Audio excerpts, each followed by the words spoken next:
বাংলাদেশ পরিস্থিতি নিয়ে ভারতের সশস্ত্র বাহিনীকে রাজনাথের প্রস্তুত থাকার নির্দেশনায় বিস্মিত ঢাকা, জানালেন পররাষ্ট্র উপদেষ্টা। দিল্লি না চাইলে জাতিসংঘে হবে না সাইডলাইন বৈঠক। আমি যতটা উদ্বিগ্ন তার থেকে বেশি অবাক যে উনি এই ধরনের কথা কেন বললেন। আমি কোনো অবস্থাতেই মনে করি না যে ভারতের সাথে আমাদের কোনো যুদ্ধবিগ্রহ হওয়ার সম্ভাবনা আছে। তারা যদি চায় যে আমাদের সাথে দেখা করবে, আমাদের তো জোর করে দেখা করার কিছু নেই। বন্দি বিনিময় চুক্তিতে ভারত থেকে শেখ হাসিনাকে ফেরানোর চেষ্টা করবে প্রসিকিউশন। আন্তর্জাতিক ট্রাইব্যুনাল পুনর্গঠন হলেই গ্রেফতারি পরোয়ানা। বাংলাদেশের সাথে ভারতের এক্সট্রাডিশন ট্রিটি সেটা সম্পাদিত হয়েছে 2013 সালে। শেখ হাসিনা সরকার তিনি যখন ক্ষমতায় ছিলেন তার সময়ই এই চুক্তিটি স্বাক্ষরিত হয়েছে। তিনি যেহেতু বাংলাদেশের গণহত্যার প্রধান আসামি হবেন বলে আমরা মনে করছি, সুতরাং এই প্রক্রিয়া শুরুর মাধ্যমে আমরা আইনগতভাবেই তাকে বাংলাদেশে ফিরিয়ে এনে বিচারের মুখোমুখি করার জন্য চেষ্টা করব। দেখছিলেন প্রধান শিরোনাম। দুপুরের সময়ের সঙ্গে আছি আমি ছোয়া খন্দকার। এবার অন্যান্য শীর্ষ সংবাদ। মাসপূর্তিকে অর্থনীতিতে স্থিতিশীল রাখাকে বড় চ্যালেঞ্জ হিসেবে দেখছে অন্তর্বর্তী সরকার। আলোচনায় সুরাহা হবে সব আন্দোলনের, জানালেন উপদেষ্টা। বৈষম্য বিরোধী ছাত্র আন্দোলন নেতাদের বিভাগীয় ও জেলা পর্যায়ের সফর। চট্টগ্রামে হাসনাত, মুন্সিগঞ্জে সার্জিসের মত বিনিময়। সমন্বয়কদের নাম ভাঙিয়ে অনিয়ম করলে ছাড় না দেওয়ার হুঁশিয়ারি। আগামী নির্বাচনের সব দলের জন্য লেভেল প্লেইং ফিল্ড নিশ্চিত করতে হবে অন্তর্বর্তী সরকারকে, বলছে বিএনপি। ভোটের রূপরেখা দেওয়ার আহ্বান।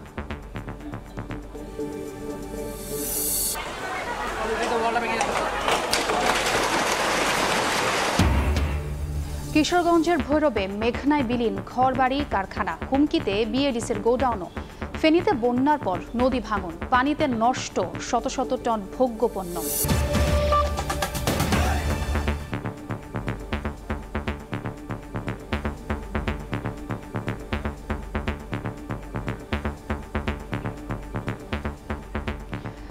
বাংলাদেশ পরিস্থিতি নিয়ে ভারতের সশস্ত্র বাহিনীকে প্রতিরক্ষা মন্ত্রী রাজনাথ সিংয়ের প্রস্তুত থাকার নির্দেশনায় বিস্মিত ঢাকা। দুপুরে সাংবাদিকদের প্রশ্নোত্তরে কথা জানান পররাষ্ট্র উপদেষ্টা তৌহিদ হোসেন। ভারতের সঙ্গে ভবিষ্যতে কোনো যুদ্ধের সম্ভাবনাও দেখছেন না তিনি। বলেছেন, যে কোনো দেশ যে কাউকে রাজনৈতিক আশ্রয় দিতে পারে। এক্ষেত্রে উচিত অনুচিতের বিষয়টি খতিয়ে দেখবে বাংলাদেশ। গত 5 আগস্ট শেখ হাসিনার পতন এবং পালিয়ে যাওয়ার পর থেকে ভারতের সঙ্গে বাংলাদেশের কূটনৈতিক সম্পর্কের নতুন মোড় নিয়েছে। এরই মধ্যে বৃহস্পতিবার ভারতের প্রতিরক্ষা মন্ত্রী রাজনাথ সিং রাশিয়া ইউক্রেন যুদ্ধ, ইসরায়েল হামাস সংঘাতের পাশাপাশি বাংলাদেশের সঙ্গে যুদ্ধ মোকাবেলায় দেশটির সশস্ত্র বাহিনীকে তৈরি থাকতে বলেছেন। এ বক্তব্য নিয়ে শুরু হয়েছে নানামুখী আলোচনা। রোববার পররাষ্ট্র উপদেষ্টা বললেন, ভারতের প্রতিরক্ষা মন্ত্রীর এমন বক্তব্যে তিনি অবাক। কোনো অবস্থাতেই ভারতের সঙ্গে যুদ্ধের সম্ভাবনা নেই। আমি যতটা উদ্বিগ্ন তার থেকে বেশি অবাক যে উনি এ ধরনের কথা কেন বললেন। আমি এটার কোনো কারণ খুঁজে পাই না। আমি কোনো অবস্থাতেই মনে করি না যে ভারতের সাথে আমাদের কোনো যুদ্ধবিগ্রহ হওয়ার সম্ভাবনা আছে। ইউক্রেন এবং হামাসের সাথে বাংলাদেশ কী করে তুলনীয় হয় এটাও আমার বোধগম্যতার বাইরে। আমি কোনো নিজার রিয়াকশন দেখাতে চাই না। আমরা অবশ্যই এটা দেখবো যে উনি কেন এরকম কথা বলেছেন। এদিকে শেখ হাসিনাকে ভারতের রাজনৈতিক আশ্রয় দেয়া প্রসঙ্গে পররাষ্ট্র উপদেষ্টা বলেন, যে কোনো দেশ যে কাউকে আশ্রয় দিতে পারে, তবে দেয়া উচিত কিনা সে বিষয়টি দেখবে সরকার। যে কোনো দেশ যে কাউকে রাজনৈতিক আশ্রয় দিতে পারে, দেওয়া উচিত কিনা এক্ষেত্রে সেটা হলো দেখার বিষয়, সেটা আমরা দেখব। বিশাল সীমানার ফাঁক দিয়ে কিছু রোহিঙ্গা ঢুকে পড়ছে ঠিকই, তবে বাংলাদেশের পক্ষে আর কোনো রোহিঙ্গাকে আশ্রয় দেওয়া সম্ভব নয় বলে জানান তৌহিদ হোসেন। সামর্থ্যেরও কিছু সীমাবদ্ধতা আছে, সে কারণে পারছি না, কিন্তু আমরা যেখানে পারছি সেখানে কিন্তু আমরা ফেরত দেওয়ার চেষ্টা করছি। ইউএনএইচসিআর চায় যে আমরা তাদেরকে আশ্রয় দিই, কিন্তু আমরা তাদের কাছে স্পষ্ট করেছি আমাদের পক্ষে আর সম্ভব না। যারা আমাদেরকে উপদেশ দিতে আসে বা চায় তারা বরং তাদেরকে নিয়ে যান। এদিকে জাতিসংঘের সাধারণ অধিবেশনের সাইডলাইনে ভারতের প্রধানমন্ত্রী নরেন্দ্র মোদীর সঙ্গে প্রধান উপদেষ্টার বৈঠক এখনও নির্ধারিত নয় বলেও জানান পররাষ্ট্র উপদেষ্টা। তাজওয়ার মাহমুদ, সময় সংবাদ, ঢাকা। আন্তর্জাতিক অপরাধ ট্রাইব্যুনাল পুনর্গঠন হলেই মানবতা বিরোধী অপরাধের প্রধান অভিযুক্ত শেখ হাসিনার বিরুদ্ধে গ্রেফতারি পরোয়ানা চাইবে প্রসিকিউশন। এমনটা জানিয়েছেন নবনিযুক্ত chief prosecutor advocate Tajul Islam. দুপুরে সাংবাদিকদের তিনি বলেন, ভারতের সঙ্গে বন্দি বিনিময় চুক্তির মাধ্যমে শেখ হাসিনাকে ফিরিয়ে আনার চেষ্টা করা হবে। গণহত্যার আলামত নষ্ট হওয়ার আগেই দ্রুত সারা দেশ থেকে আলামত সংগ্রহের কাজ শুরু করবে আন্তর্জাতিক অপরাধ ট্রাইব্যুনালের প্রসিকিউশন। ছাত্র জনতার গণ অভ্যুত্থানে গণহত্যার দায়ে একের পর এক অভিযোগ জমা হয় আন্তর্জাতিক অপরাধ ট্রাইব্যুনালের তদন্ত সংস্থায়। এরই মধ্যে পরিবর্তিত এই সময়ে পুনর্গঠন করা হয় ট্রাইব্যুনালের প্রসিকিউশন। আন্তর্জাতিক অপরাধ ট্রাইব্যুনালের চিফ প্রসিকিউটর হিসেবে দায়িত্ব পান প্রসিকিউটর মোহাম্মদ তাজুল ইসলাম। দায়িত্ব নিয়েই রোববার দুপুরে সাংবাদিকদের সঙ্গে কথা বলেন তিনি। গণহত্যার মূল আসামি শেখ হাসিনা উল্লেখ করে চিফ প্রসিকিউটর বলেন, ভারতের সঙ্গে বন্দি বিনিময় চুক্তির মাধ্যমে মানবতা বিরোধী অপরাধে অভিযুক্ত শেখ হাসিনাকে ফিরিয়ে আনার চেষ্টা করা হবে। ট্রাইব্যুনাল পুনর্গঠন হলেই গ্রেফতারি পরোয়ানা চাইবে প্রসিকিউশন। বাংলাদেশের সাথে ভারতের অপরাধী প্রত্যার্পণ চুক্তি, যেটা এক্সট্রাডিশন ট্রিটি, সেটা সম্পাদিত হয়েছে 2013 সালে এবং শেখ হাসিনা সরকার তিনি যখন ক্ষমতায় ছিলেন তার সময়েই এই চুক্তিটি স্বাক্ষরিত হয়েছে। তিনি যেহেতু বাংলাদেশের গণহত্যার প্রধান আসামি হবেন বলে আমরা মনে করছি, বা অধিকাংশ মামলায় তাকে আসামি করা হয়েছে, সুতরাং এই প্রক্রিয়া শুরুর মাধ্যমে আমরা আইনগতভাবেই তাকে বাংলাদেশে ফিরিয়ে এনে বিচারের মুখোমুখি করার জন্য চেষ্টা করব ইনশাআল্লাহ। জুলাই আগস্ট গণহত্যার আলামত নষ্ট হওয়ার আগেই দ্রুততম সময়ে সেগুলো সংগ্রহ করাই প্রধান চ্যালেঞ্জ বলেও জানিয়েছেন নবনিযুক্ত চিফ প্রসিকিউটর। শিগগিরই সারা দেশের আলামত সংগ্রহের কাজ শুরু করা হবে। অপরাধটা গোটা বাংলাদেশের 56,000 বর্গ মাইলের প্রায় সব জায়গায় সংগঠিত হয়েছে একই সাথে। প্রত্যেকটা জায়গায় একটা কমন ইনস্ট্রাকশন ছিল যে গুলি করে সব মেরে ফেলো। সুতরাং 56,000 বর্গ মাইলে আমাদের 64 জেলায় যতগুলো উপজেলা থানা আছে সব জায়গায় অলমোস্ট সব জায়গায় এই অপরাধগুলো সংগঠিত হয়েছে। এই অপরাধের যে আলামতগুলোকে সংগ্রহ করা, সেগুলোকে কম্পাইল করা। ছাত্র জনতা হত্যা মামলার আসামিদের কেউ যেন দেশের বাইরে পালাতে না পারে সে বিষয়েও আন্তর্জাতিক অপরাধ ট্রাইব্যুনাল ব্যবস্থা নেবে বলেও জানান চিফ প্রসিকিউটর। ফারজানা আক্তার, সময় সংবাদ, ঢাকা। আজ থেকে শুরু হয়েছে বৈষম্য বিরোধী ছাত্র আন্দোলনের বিভাগীয় ও জেলা পর্যায়ের সফর। এ উপলক্ষে চট্টগ্রাম ও মুন্সিগঞ্জে মতবিনিময় সভায় করেছেন সমন্বয়ক হাসনাত আব্দুল্লাহ ও সার্জিস আলম। এতে দেশ গঠনে নানা দিক নির্দেশনামূলক বক্তব্য দেন তারা। পাশাপাশি সমন্বয়কদের নাম ভাঙিয়ে অনিয়ম করলে ছাড় না দেওয়ার হুঁশিয়ারি দেন। শুরু হয়েছে তারুণ্যের যাত্রা। দেশ সংস্কারের লক্ষ্য নিয়ে বৈষম্য বিরোধী ছাত্র আন্দোলনের বিভাগীয় ও জেলা পর্যায়ের সফর শুরু হলো। এরই ধারাবাহিকতায় রোববার দুপুরে চট্টগ্রাম বিশ্ববিদ্যালয়ের ডক্টর মোহাম্মদ ইউনুস ভবনের অডিটোরিয়ামে ছাত্রদের সঙ্গে মতবিনিময় সভায় অংশ নেন বৈষম্য বিরোধী ছাত্র আন্দোলনের অন্যতম সমন্বয়ক হাসনাত আব্দুল্লাহ। এ সময় তিনি ছাত্রদের কাছ থেকে নানা পরামর্শ নেওয়ার পাশাপাশি কথা বলেন ছাত্র রাজনীতি নিয়ে। এ সময় হুঁশিয়ারি দেন সমন্বয়কদের নাম ভাঙিয়ে অনিয়ম করলে ছাড় না দেয়ার। এখনের যে বাতাসটা যেদিকে বইছে তারা ঠিক সেদিকে তাদের যে প্রবাহটা সেদিকে দিতে যাচ্ছে। তাদেরকে আমাদের শুভাকাঙ্ক্ষী বলার কোনো ধরনের প্রয়োজন নাই। আমাকে আগে চিহ্নিত করতে হবে মূলত সাইফুল কারা। এদিকে একই কর্মসূচি নিয়ে মুন্সিগঞ্জে মতবিনিময় সভায় অংশ নেন আরেক অন্যতম সমন্বয়ক সার্জিস আলম। এ সময় একটি রেস্তোরাঁয় ছাত্র প্রতিনিধি আন্দোলনের শহীদ পরিবারের সদস্য আহতদের সঙ্গে কথা বলেন। পরে প্রশাসন ও রাজনৈতিক ব্যক্তিদের সঙ্গে মতবিনিময় করেন সার্জিস। এছাড়া সমন্বয়কদের দল শহীদ পরিবারের পাশে থাকারও ঘোষণা দেন। একই সঙ্গে আহতদের সুচিকিৎসার বিষয়েও খোঁজ খবর নেন। চন্দ্রা বিশ্বাস, ববি, সময় সংবাদ। এই মুহূর্তে চট্টগ্রাম বিশ্ববিদ্যালয়ে আছেন রিপোর্টার শফিকুল আলম এবং মুন্সিগঞ্জের হরগঙ্গা কলেজে আছেন নাসির উদ্দিন উজ্জ্বল। সরাসরি শুরুতে যাচ্ছি শফিকের কাছে। চট্টগ্রাম বিশ্ববিদ্যালয়ে আজ সমন্বয় এবং ছাত্রদের মধ্যে যে মত বিনিময় সভা শুরু হয়েছিল 11টার দিকে, সেটি এখনও চলছে। তবে এখন শেষ প্রান্তে এই মুহূর্তে কিন্তু চট্টগ্রাম বিশ্ববিদ্যালয়ে যোগাযোগ সাংবাদিকতার একজন শিক্ষক শহীদুল হক তিনি বক্তব্য রাখছেন। আপনি হয়তো দেখতে পাচ্ছেন এখানে শিক্ষকরা এসেছেন, শিক্ষার্থীরা এসেছেন। দীর্ঘ 2 থেকে 3 ঘন্টা ধরে কিন্তু বিভিন্ন বক্তব্যের বিষয় নিয়ে কথা হচ্ছে এবং দেশ কোন দিকে যাওয়ার সংস্কার কিভাবে হবে এবং যাতে তাদের অতীতে যে ভুল ত্রুটিগুলো ছিল সেগুলো নিয়ে অনেক সমালোচনা হয়েছে, অনেক তর্ক হয়েছে। তবে তারা সেটিকে সাধুবাদ জানাচ্ছেন। তর্কের মাধ্যমে তারা কেউ যে কোনো সিদ্ধান্তে যেতে চাচ্ছেন এবং এখানে বেশ কিছু বিষয় উঠে এসেছে। এখানে বিভিন্ন মাদ্রাসার শিক্ষার্থীরাও কিন্তু উপস্থিত হয়েছেন এবং তারা বিভিন্ন জানিয়েছেন এবং যে পুলিশকে কিভাবে মাঠে নামানো যায় এবং পুলিশের বিকল্প হিসাবে শিক্ষার্থীদের সেখানে নেওয়া যায় কিনা সেরকম কিছু পরামর্শ এসেছেন এবং ভারতের সাথে যে আইন হয়েছে, যে ল হয়েছে সেগুলো কিভাবে বিলুপ্ত করা যায় সেরকম বিষয় কিন্তু উঠে এসেছেন তর্কের মাধ্যমে। তবে হাসনাত আব্দুল্লাহ যেটি বলছেন আসলে সব কিছু একসাথে করার জন্য ক্রমান্বয়ে একটি একটির পর একটি করা হবে। তবে যারা এখানে সমন্বয়ক ছিল, যারা সাধারণ শিক্ষার্থী ছিল, সবাইকে মূল মেসেজ হচ্ছে রাষ্ট্র সংস্কারে কিভাবে করা যায় সেরকম দিক নির্দেশনা চাচ্ছেন, সেরকম পরামর্শ চাচ্ছেন। এবং হাসান আব্দুল্লাহর পাশে একজন শহীদ তানবীরের বাবা কিন্তু মহেশখালী থেকে এসেছেন এবং সেখান থেকে এসে কিন্তু তিনি সমবেদনা জানাচ্ছেন তাকে, এবং তিনি এখানে কান্নায় ভেঙে পড়েছেন। অর্থাৎ এর যে এখানে মত বিনিময় সভা হচ্ছে, এরপরে কিন্তু বিকেল 3টায় চট্টগ্রামে যে লাল দিঘির ময়দান রয়েছে সেখানেও কিন্তু আরেকটি মত বিনিময় সভা হবে। সেখানে যারা শহীদ হয়েছে শহীদের পরিবারের সদস্যরাও তো এখানে থাকবেন। এবারে প্রায় 1000-এরও বেশি যে চট্টগ্রাম বিশ্ববিদ্যালয়ের শিক্ষার্থী ছিলেন, তত্ত্বাবধায়ক সরকারের প্রধান উপদেষ্টা ডক্টর মোহাম্মদ ইউনূস যে ফ্যাকাল্টিতে পড়ালেখা করেছেন, সেই ফ্যাকাল্টির সেই ভবনের অডিটোরিয়ামে কিন্তু এই মত বিনিময় সভা হচ্ছে। এবং সেখান থেকে একটি মেসেজ আসছে, সেটি হচ্ছে রাষ্ট্র সংস্কারে কি কি করা যায়, আগামীতে কি পরিকল্পনা হবে সেটি কিন্তু আসছে। তো এই ছিল আমার কাছে সর্বশেষ তথ্য। এখন আমি চলে যাচ্ছি মুন্সিগঞ্জে নাসিরউদ্দিন উজ্জ্বলের কাছে।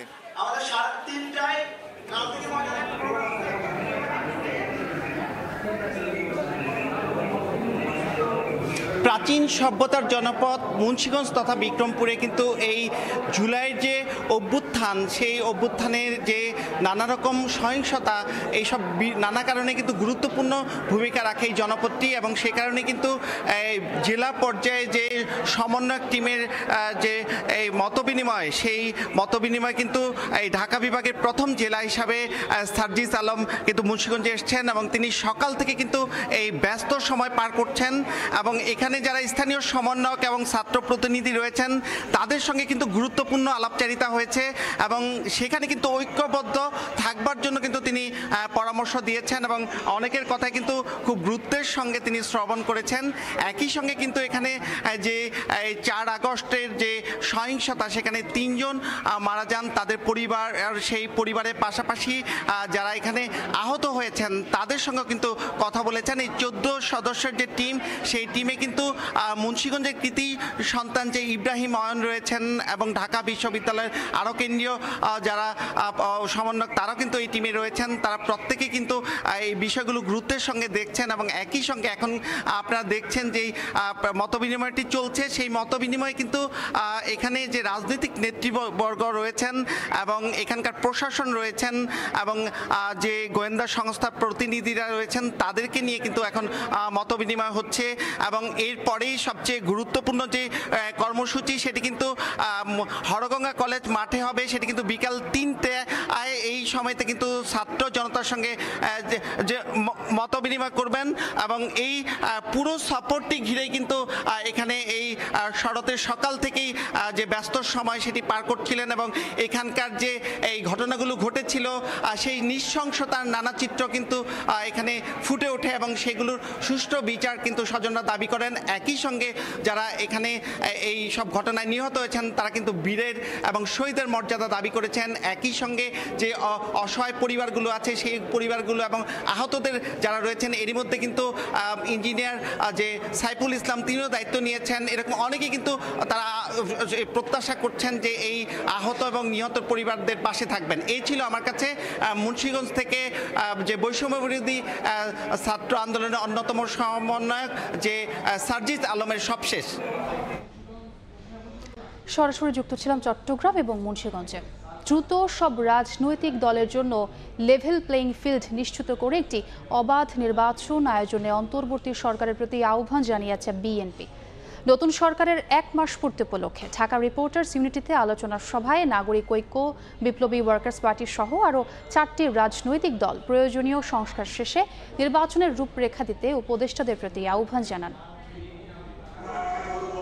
রোববার অন্তর্বর্তী সরকারের 1 মাস পূর্তি উপলক্ষে ঢাকা রিপোর্টার্স ইউনিটিতে আলোচনা সভার আয়োজন করে এবি পার্টি।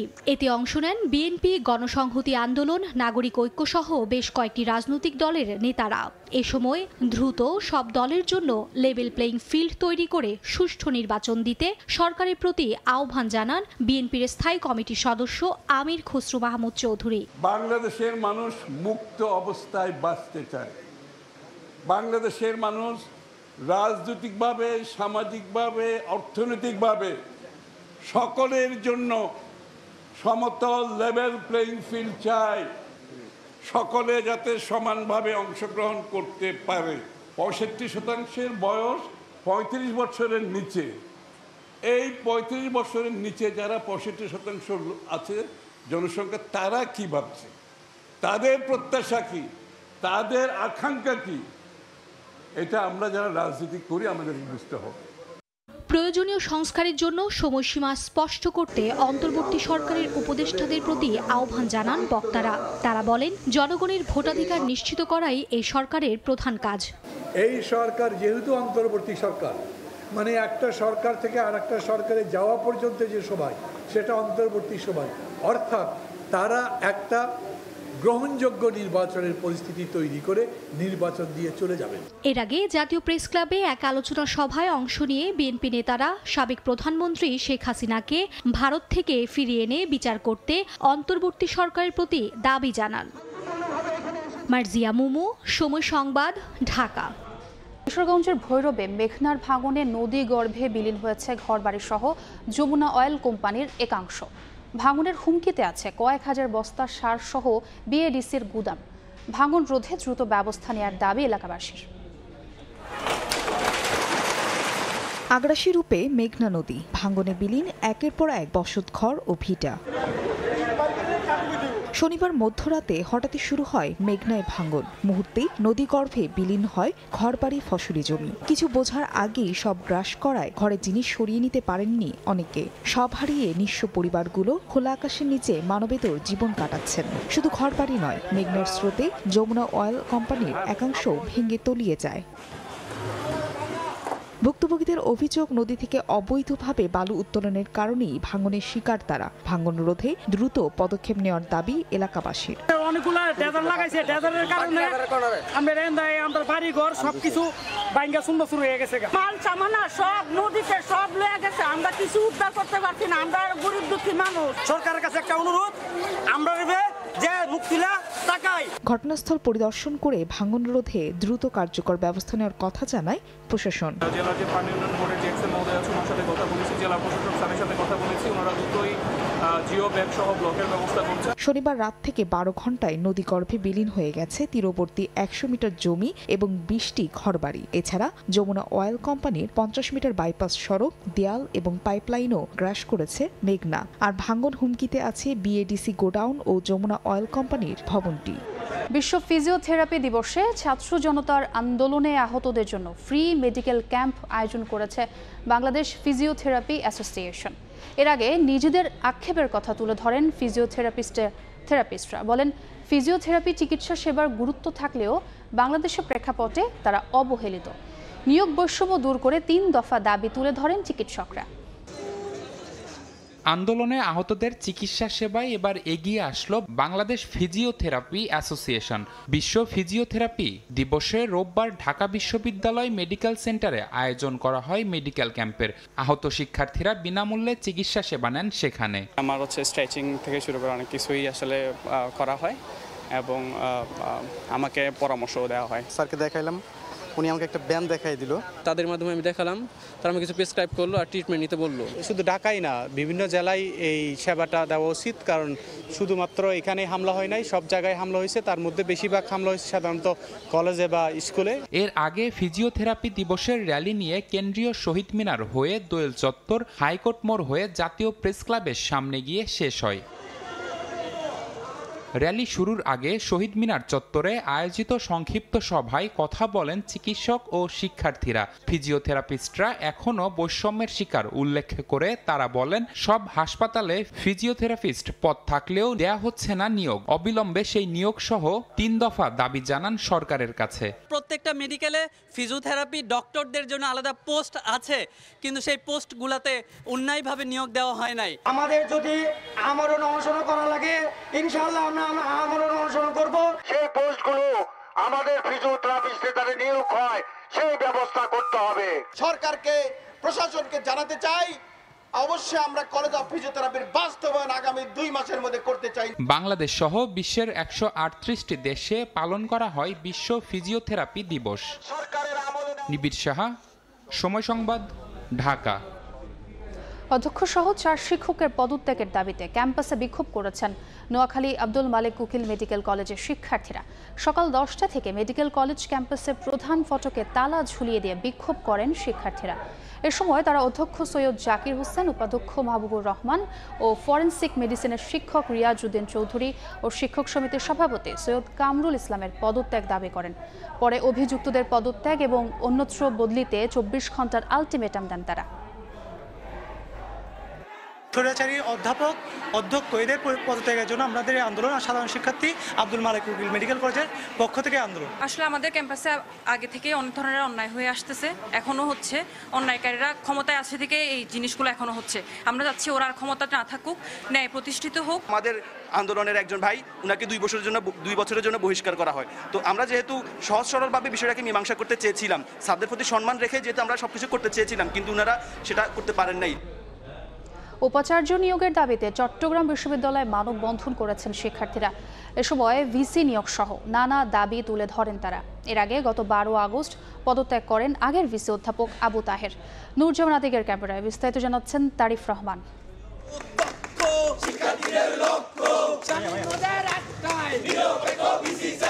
চট্টগ্রাম বিশ্ববিদ্যালয়ের উপাচার্য নিয়োগের দাবিতে চট্টগ্রাম বিশ্ববিদ্যালয়ের সাধারণ শিক্ষার্থীরা ও তার পাশাপাশি বৈষম্যবিরোধী ছাত্র আন্দোলনের সমন্বয়করা আন্দোলন করছেন, যে তারা অবস্থান কর্মসূচি পালন করছেন। তারা বলছেন যে অতি দ্রুত চট্টগ্রাম বিশ্ববিদ্যালয়ের উপাচার্য নিয়োগ দিয়ে বিশ্ববিদ্যালয়ের যেই প্রশাসনিক অচলাবস্থা তা কাটিয়ে তোলার জন্য, এবং তারা বলছেন যে প্রশাসনিক যে অচলাবস্থা কাটানোর জন্য খুবই দ্রুত যাতে বিসি নিয়োগ দেয়, এবং বিসি হতে হবে নিরপেক্ষ এবং শিক্ষার্থী বান্ধব, এবং যিনি হবেন শিক্ষার্থীদের পক্ষে কাজ করবেন এবং শিক্ষাকে চট্টগ্রাম বিশ্ববিদ্যালয়ের মান এগিয়ে নিয়ে যাওয়ার জন্য যিনি কাজ করবেন, এরকম বিসি তারা চাচ্ছেন, এমনটি বলছেন চট্টগ্রাম বিশ্ববিদ্যালয়ের শিক্ষার্থীরা। খুব দ্রুত সময়ের মধ্যে আমাদের অন্তর্বর্তীকালীন সরকার আমাদের ভিসি নিয়োগ দিবে এবং আমাদের বিশ্ববিদ্যালয়ের যে স্বাভাবিক অবস্থা তা দ্রুত সময়ের মধ্যে ফিরে আসবে। আমরা চাই আমাদের অন্তর্বর্তীকালীন সরকার আমাদের চট্টগ্রাম বিশ্ববিদ্যালয়ের এমন একজন ভিসি দিক যিনি শিক্ষা বান্ধব, শিক্ষার্থী বান্ধব এবং গবেষণা বান্ধব হবে। আমাদের বিশ্ববিদ্যালয়ে এখনো কোনো ভিসি নিয়োগ হয়নি, যার ফলে আমরা বিভিন্ন সেশনের শিক্ষার্থীরা, বিভিন্ন ডিপার্টমেন্টের শিক্ষার্থীরা আমরা সেশন জোটে পড়ছি।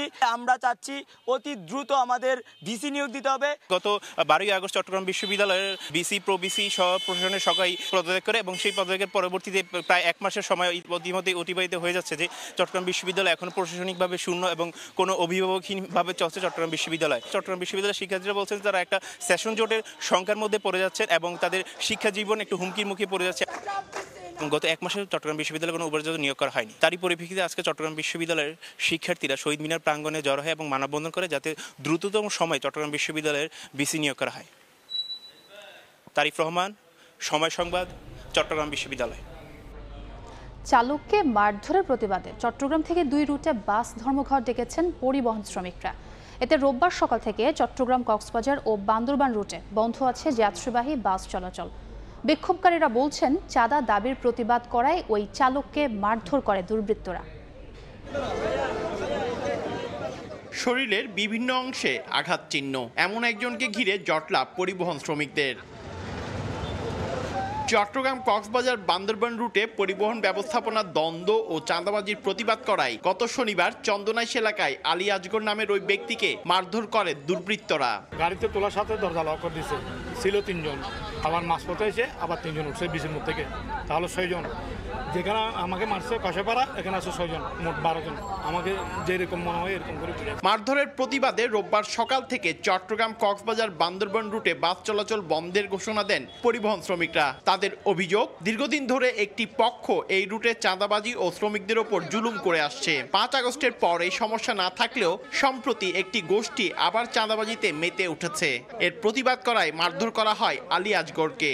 উনি এখানে অবৈধ টাকার জন্য প্রতিরোধ করায় ওনাকে কিছু অসচেতন লোক, সিন্ডিকেটবিহীন লোক, এরা ওনাকে নিয়ে গুম করে নিয়ে ওনাকে হত্যার চেষ্টা করছে। উনি কোনো রকম জানটা নিয়ে পলে আসছে। এই দুর্বৃত্তদের আমাদের কাছে হাজির করতে হবে।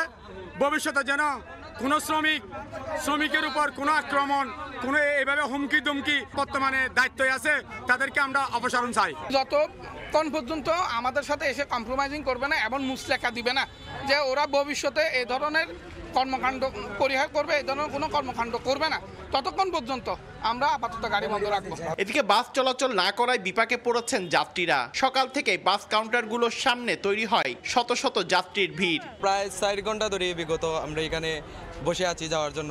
অনেক সময় ধরে খালি সমাধান তো আর হচ্ছে না। প্রচুর দূর থেকে আমরা আসছি, এই জন্যই মানে যতই দ্রুত আমরা এটা সিদ্ধান্ত চাই। চট্টগ্রাম কক্সবাজার বান্দরবন রুটে প্রতিদিন কয়েক হাজার পরিবহন যাতায়াত করে। হামলায় জড়িতদের গ্রেফতার না হওয়া পর্যন্ত ধর্মঘট চালিয়ে যাওয়ার ঘোষণা শ্রমিকদের।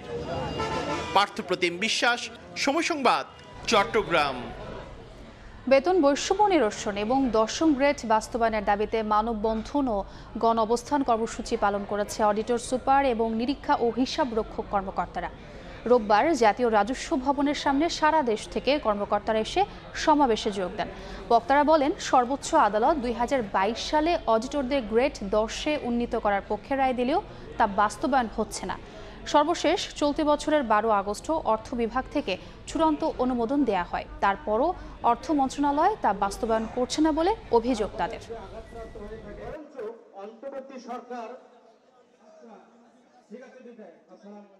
আদালতের মাধ্যমে রায় পেয়েছি যে আমরা 10ম গ্রেড, কিন্তু কোন এক অজানা কারণে আমাদেরকে সেই 10ম গ্রেডের বেতন দেওয়া হচ্ছে না। আমরা চাচ্ছি আমাদেরকে 10ম গ্রেডে নিয়ে আসার জন্য, 11তম গ্রেডে আছে 10ম গ্রেডে নিয়ে আসার জন্য। আমরা একই গ্রেডে থাকতে চাই এবং আমাদের এই অধিকার যতদিন পর্যন্ত আমরা আদায় করতে পারছি না, আমরা গণ অবস্থান করব, আমরা আমাদের ডেস্কে ফিরে যাব না। চাকরি স্থায়ী করার দাবিতে মানববন্ধন ও অবস্থান কর্মসূচি পালন করেছেন কমিউনিটি ব্যাংকে অস্থায়ী ভিত্তিতে নিয়োগপ্রাপ্ত কর্মকর্তারা। গুলশানের পুলিশ প্লাজায় ব্যাংকটির কেন্দ্রীয় কার্যালয়ের সামনে এই মানববন্ধন হয়। ব্যাংকের একটি বড় অংশ চুক্তিভিত্তিক নিয়োগের মাধ্যমে 5 বছরের বেশি সময় ধরে এটিএম রক্ষণাবেক্ষণ, ক্রেডিট কার্ড ও ঋণ বিষয়ক যাবতীয় সেবা সহ সব গ্রাহক ও পুলিশ সদস্যদের সেবা দিয়ে আসছেন। চুক্তিভিত্তিক নিয়োগপ্রাপ্ত কর্মীদের অক্লান্ত পরিশ্রমকে সব সময় ব্যাংক কর্তৃপক্ষ পাশ কাটিয়ে গিয়েছেন বলে অভিযোগ করেন মানববন্ধনকারীরা। ফেনীতে ভয়াবহ বন্যার পর বিভিন্ন নদী তীরবর্তী এলাকায় ভাঙন দেখা দিয়েছে। বিস্তারিত জানাতে সোনাগাজী উপজেলার চর দরবেশ ইউনিয়নে আছেন সহকর্মী আতিয়া সজল, যাচ্ছি তার কাছে। শতাব্দীর ভয়াবহ বন্যায় গত 20 আগস্ট যে বন্যাটি শুরু হয়েছিল এবং বন্যা শুরু হওয়ার পর ফেনী জেলার কিন্তু সর্বত্রই 5 থেকে 8 ফুট পানির নিচে তলিয়েছিল এবং সেই যে পানির তোর পর্যায়ক্রমে কিন্তু আমার পিছনে দেখতে পাচ্ছেন যে ছোট ফেনী নদী এবং আমার পিছনে যে ব্রিজটি দেখতে পাচ্ছেন এই ব্রিজটি কিন্তু ফেনী এবং নোয়াখালীকে সংযুক্ত করেছে এবং সেই ফেনীর যে সোনাগাজী এবং নোয়াখালীর কোম্পানিগঞ্জকে সংযুক্ত করা সেই ব্রিজটির যে সংযোগ সড়ক রয়েছে তা কিন্তু ভেসে গিয়ে এখন সেখানে কিন্তু যোগাযোগ বিচ্ছিন্ন রয়েছে।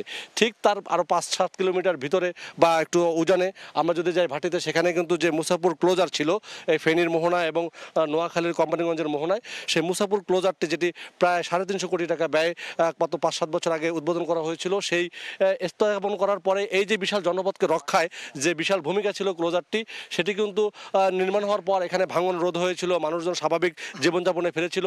কিন্তু এই 26 তারিখের পানির তোড়ে কিন্তু সেই ক্লোজারটি পুরো সাগরের বিলীন হয়ে যায়, যার কারণে কিন্তু এখন এই যে ফেনী ছোট নদী সেখানে কিন্তু এখন জোয়ার ভাটায় প্রতিনিয়ত শত শত বাড়িঘর ভাঙছে। দেখতে পাচ্ছেন আমরা যে চরদরবেশে রয়েছি, সেই চরদরবেশ এলাকার মানুষ নিজেদের বাড়িঘর রক্ষায় নদীর গতিপথকে কিছুটা পরিবর্তনের জন্য স্বেচ্ছাশ্রমে গত 3-4 দিন ধরে এখানে শত শত লোক কাজ করছে। এখন জোয়ারের পানি আসায় তারা হয়তো উপরে উঠে রয়েছে এবং তারা চেষ্টা করছেন যে তাদের বাড়িঘর রক্ষার জন্য। আমরা দেখেছি এই নদীর তীরবর্তী অনেক বাড়িঘর ইতিমধ্যে ভেঙে নদীতে বিলীন হয়েছে এবং শত শত বাড়িঘর এখন ভাঙার অপেক্ষায়। মানুষজন কিন্তু নিজেদের স্বেচ্ছাভাবে নিজেদের বাড়িঘর নিয়ে অন্যত্র চলে যাচ্ছে।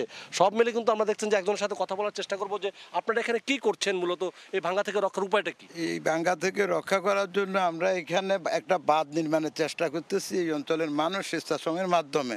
এই বাঁধটা দেওয়ার পর এখানে পানি জমা হবে, একটা ড্যাম সৃষ্টি হবে, পরবর্তীতে নদীটা বেসিক নদীতে চলে যাবে। তো এই বাঁধের ফলে এটা যদি রক্ষা হয় শত শত বাড়িঘর রক্ষা পাবে।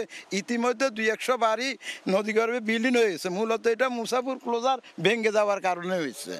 শুনলেন যে মুসাপুর ক্লোজার ভেঙে যাওয়ার পরে এই এলাকায় কিন্তু বিপর্যস্ত অবস্থা। শুধু এটিই নয়, ফেনীর বিভিন্ন নদ নদীর পাশে কিন্তু প্রচুরভাবে ভাঙছে এবং অনেক বাড়িঘর বিলীন হচ্ছে। এই জন্য পানি উন্নয়ন বোর্ড যদি সংশ্লিষ্ট বা যারা ব্যবস্থা না নেন তাহলে কিন্তু অনেক লোক ক্ষতিগ্রস্ত হবে বলে প্রত্যাশা করছেন। এই ছিল নদী ভাঙন, আমার থেকে ফেনী সবশেষ।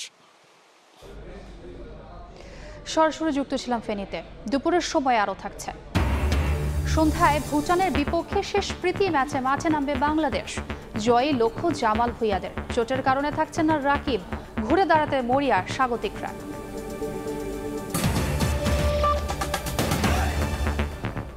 অবশেষে মার্কিন জিএসপি ফিরে পাওয়ার ব্যাপারে সবুজ সংকেত পেয়েছে বাংলাদেশ। আর গত অর্থবছরে রফতানি আয়ের প্রবৃদ্ধি হয়েছে 12.4%, যা আগের তুলনায় প্রায় দ্বিগুণ। দুপুরে রফতানি উন্নয়ন ব্যুরোর পরিচালনা পর্ষদের সভা শেষে সাংবাদিকদের একথা জানান অর্থ ও বাণিজ্য উপদেষ্টা সালেউদ্দিন আহমেদ। আসন্ন বাণিজ্য মেলা আগামী বছরের জানুয়ারিতে শুরু হবে বলেও জানান তিনি। জিএসপির সুবিধা তো অলরেডি তাদেরকে বলা হয়েছে দেওয়ার জন্য, ওদের কিছু কন্ডিশন আছে, আমরা ফার্দার করব। আমরা আশা করি তাদেরকে বলা হয়েছে আমেরিকা মানে আমাদের প্রতি ইতিবাচক দৃষ্টি আছে সব দিক দিয়ে, তাড়াতাড়ি করে সেগুলো আমরা অ্যাভেল করতে পারি, সুযোগের ব্যবহার করতে পারি, আমরা সেটা আলোচনায় আমরা সেটা করব। রফতানি যেন ডাইভার্সিফাই করা হয়, প্রথম বহুমুখী করাটা হলো আমাদের সবচেয়ে বড় একটা লক্ষ্য। গেল অর্থবছরে চলতি মূল্যে দেশের মানুষের মাথাপিছু আয় বেড়েছে 32,784 টাকা। অন্তর্বর্তী সরকার দায়িত্ব নেওয়ার পর জাতীয় হিসাব পরিসংখ্যানে এ তথ্য জানিয়েছে বিবিএস। এরপরও দৈনন্দিন জীবনযাপনে হিমশিম অবস্থা থেকে একটু মুক্তি মেলেনি সাধারণ মানুষের। এজন্য বিগত সরকারের বৈষম্যমূলক উন্নয়নকে দায়ী করছেন তারা। এ অবস্থায় ক্রমবর্ধমান আয় বৈষম্য দূর করতে রাজস্ব আদায়ে ধনীর অংশগ্রহণ বাড়িয়ে নিম্নবিত্তের কর্মসংস্থান বাড়ানোর তাগিদ দিচ্ছেন অর্থনীতিবিদরা। এই দৃশ্য বাংলাদেশের অভিজাত এলাকা গুলশানের। ছুটে চলা ধনীদের গাড়ি থামতেই গরিবরা ছুটে আসেন সাহায্যের দাবিদার হয়ে, যদিও মাথাপিছু আয়ের হিসাবে তারা সবাই সমান। আমি জেল খাচ্ছি, আমার অপরাধ, আমি ভিক্ষা করি। কেউ আবার অভাবী সংসারের কালো ছায়া কাটাতে দিনভর বিক্রি করে ফেরেন রঙিন খেলনা। 4টা বাচ্চা আছে, ওগুলার খাওয়া পড়া, লেখাপড়া, এই বেচতে পারলে ভালো, না বেচতে পারলে ভালো না। দিনভর পরিশ্রমে কারো অন্ন বস্ত্র বাসস্থানের মতো মৌলিক চাহিদা মিটলেও থাকছে না দুঃসময় পাড়ি দেওয়ার মতো কোনো সঞ্চয়। আগে বার আমার 1200, এখন মরণ যা 2700 টাকা মরণ যা। বাচ্চা খোলা না 3জন, অথচ গেল 28 আগস্ট বিবিএস প্রকাশিত জাতীয় হিসাব পরিসংখ্যানে উঠে এসেছে গেল অর্থবছর চলতি মূল্যে দেশের মানুষের মাথাপিছু আয় বেড়েছে প্রায় 33,000 টাকা। যদিও ব্যয় বাস্তবতায় কমেনি তাদের হিমশিম অবস্থা। জিনিসপত্র তো মাশাআল্লাহ আলহামদুলিল্লাহ অনেক দাম। আমাদের আয়টা কিভাবে বাড়ানো যায় বা আমাদের ব্যয়টা কিভাবে কমানো যায়, সরকার যদি এই ব্যাপারটা একটু চিন্তা ভাবনা করে তাহলে আমি মনে করি যে আমাদের দেশ আরো উন্নত হবে। ক্রমাগত আয় বৈষম্য যে প্রকট করছে ভোগ বৈষম্য, গেল ডিসেম্বরে খানা আয় জরিপেই তা জানিয়েছে বিবিএস, যেখানে সংস্থাটি তুলে ধরেছে দেশের শীর্ষ 5% ধনী মানুষ ভোগ করছেন মোট সম্পদের 30 ভাগের বেশি, আর সবচেয়ে দরিদ্র 5%-এর কপালে জুটেছে 1%-এর 3 ভাগের 1 ভাগ মাত্র।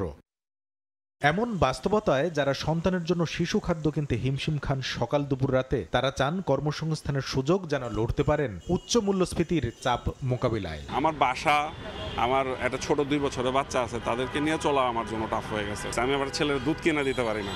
আয় বৈষম্য যদি না কমাতে পারি তাহলে উন্নয়ন হবে, কিন্তু আমরা এই সুফলটা ভোগ করতে পারবো না। অর্থনীতিবিদরা বলছেন বাড়তে থাকা ভোগ বৈষম্য কমাতে বিশেষ নজর দিতে হবে কর্মমুখী শিক্ষা ও শিল্পায়নের দিকে। বহুমাত্রিক বৈষম্য আমাদের দেশে বেড়েছে। আয় বৈষম্য কিভাবে আমরা কমাতে পারি সেদিকে সুনির্দিষ্ট পদক্ষেপ নিতে হবে। যিনি নাকি বেশি আয়ের মানুষ তার কাছ থেকে বেশি হারে আমি যদি নেই কর, এবং তারপরে সেটাকে যদি সামাজিক সুরক্ষা, শিক্ষা, স্বাস্থ্য এগুলোতে যদি ব্যয় করতে পারি, তাহলে কিন্তু সেকেন্ড রাউন্ডে এসে আয় বৈষম্যটা কমে। প্রকট আয় বৈষম্য কমাতে না পারলে সমাজ ও রাষ্ট্রে নৈরাজ্য বাড়তে পারে বলেও শঙ্কা তাদের। খাতগুলোকে আমাদের আরো বেশি অগ্রাধিকার দিতে হবে। কামরুল হাসান সবুজ, সময় সংবাদ, ঢাকা। সপ্তাহের ব্যবধানে পাইকারি ও খুচরা বাজারে দেশি পেঁয়াজের দাম কমলেও এখনও তা ভোক্তার নাগালের বাইরে। এদিকে বাজারে বাড়ছে আমদানিকৃত বিদেশি পেঁয়াজের সরবরাহ ও চাহিদা। এতে বেচা কেনায় দেশি পেঁয়াজের উপর কিছুটা প্রভাব পড়লেও দামে তেমন পার্থক্য নেই। ব্যবসায়ীরা বলছেন আমদানিকৃত পেঁয়াজের দাম কমলে দেশি পেঁয়াজের দাম আরও কমতে পারে। ফরহাদুর রহমানের রিপোর্ট।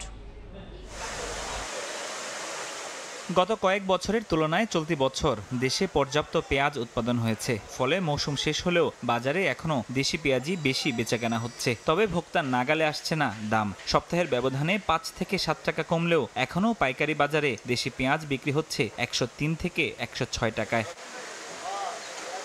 তবে এরই মধ্যে বাজারে আসতে শুরু করেছে বিদেশি পেঁয়াজ। চট্টগ্রাম বন্দরের তথ্য মতে গত জুলাই ও আগস্টে চীন, পাকিস্তান, মিশর সহ 5টি দেশ থেকে সমুদ্রপথে পেঁয়াজ আমদানি হয়েছে 5179 টন। পাইকারি ব্যবসায়ীরা বলছেন দাম বিবেচনায় বিদেশি পেঁয়াজের চাহিদা বাড়ছে, যদিও অধিকাংশের দাম এখনো 100-র কাছাকাছি। পাকিস্তান, মিশর এগুলি সবই আসছে, ইন্ডিয়ানও আসতেছে, কিন্তু দাম ইন্ডিয়ানটা বেশি, পাকিস্তান, মিশরের দামটা একটু কম। দেশি পেঁয়াজ মনে করেন যে 110, 106 ফরিদপুর, তারপর ইন্ডিয়ান 106 টাকা 4 টাকা কেজি। তার জন্য পাকিস্তান বেচতে একটু কম দাম হিসেবে মোটামুটি ভালো কাস্টমার নিতেছে। এদিকে গত সপ্তাহেও রাজধানীর বিভিন্ন বাজারে দেশি জাতের পেঁয়াজ বিক্রি হয়েছে 120 টাকা কেজিতে। তবে এ সপ্তাহে দাম 10 টাকা কমে বিক্রি হচ্ছে 110 টাকায়। ক্রেতা বিক্রেতারা বলছেন স্বাদ বিবেচনায় দেশি পেঁয়াজের চাহিদাই বেশি।